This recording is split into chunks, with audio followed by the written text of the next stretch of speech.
ಇತ್ತೀಚಿನ ಹೆಚ್ಚಿನ ಜನರಲ್ಲಿ ಆರೋಗ್ಯ ಸಮಸ್ಯೆಗಳು ಹೆಚ್ಚಾಗುತ್ತಿವೆ. ಆಧುನಿಕ ಜೀವನ ಶೈಲಿ ಸೇರಿದಂತೆ ಅನೇಕ ಕಾರಣಗಳಿಂದ ಆರೋಗ್ಯ ಸಮಸ್ಯೆಗಳು ಗಂಭೀರವಾಗುತ್ತಿವೆ. ಇದನ್ನ ಅರಿತಿರುವ ಕಾಂಗ್ರೆಸ್ ಸರ್ಕಾರ ರಾಜ್ಯದ ಜನರ ಆರೋಗ್ಯ ಕಾಪಾಡುವ ಉದ್ದೇಶದಿಂದ ಗೃಹ ಆರೋಗ್ಯ ಮೂಲಕ ವಿನೂತನ ಆರೋಗ್ಯ ಸ್ನೇಹಿ ಯೋಜನೆಯನ್ನ ಜಾರಿಗೆ ತಂದಿದೆ.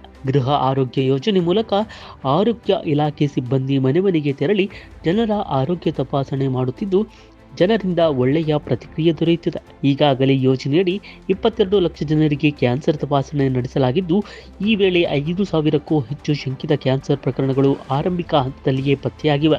ಅಲ್ಲದೆ 3.26 ಲಕ್ಷ ಜನರು ರಕ್ತದೊತ್ತಡ ಹಾಗೂ 2.36 ಲಕ್ಷ ಡಯಾಬಿಟಿಸ್ ರೋಗಿಗಳು ಉಚಿತವಾಗಿ ಔಷಧಿ ಪಡೆಯುತ್ತಿದ್ದಾರೆ. ರಕ್ತದೊತ್ತಡ, ಡಯಾಬಿಟಿಸ್ ರೋಗಿಗಳಿಗೆ ನಿರಂತರವಾಗಿ ಉಚಿತ ಔಷಧಿ ಒದಗಿಸಲು ಈಗಾಗಲೇ 115 ಕೋಟಿ ರೂಪಾಯಿ ಮೌಲ್ಯದ ಔಷಧಿಗಳ ಖರೀದಿ ಪ್ರಕ್ರಿಯೆ ಕೈಗೊಳ್ಳಲಾಗಿದೆ. ಗ್ರಾಮೀಣ ಪ್ರದೇಶದ 30 ವರ್ಷ ಮೇಲ್ಪಟ್ಟ ಎಲ್ಲ ಜನರನ್ನ 14 ಕಾಯಿಲೆಗಳ ತಪಾಸಣೆಗೆ ಒಳಪಡಿಸಲಾಗಿದೆ. ಆರೋಗ್ಯಕರ ಕರ್ನಾಟಕ ನಿರ್ಮಿಸುವತ್ತ ಕಾಂಗ್ರೆಸ್ ಸರ್ಕಾರ ದೃಢ ಹೆಜ್ಜೆ ಇಟ್ಟಿದೆ. ಎಲ್ಲರಿಗೂ ಆರೋಗ್ಯ, ಸುರಕ್ಷತೆ ಮೂಲಕ ಶ್ರೀರಕ್ಷೆ, ಇದು ಕಾಂಗ್ರೆಸ್ ಗ್ಯಾರಂಟಿ.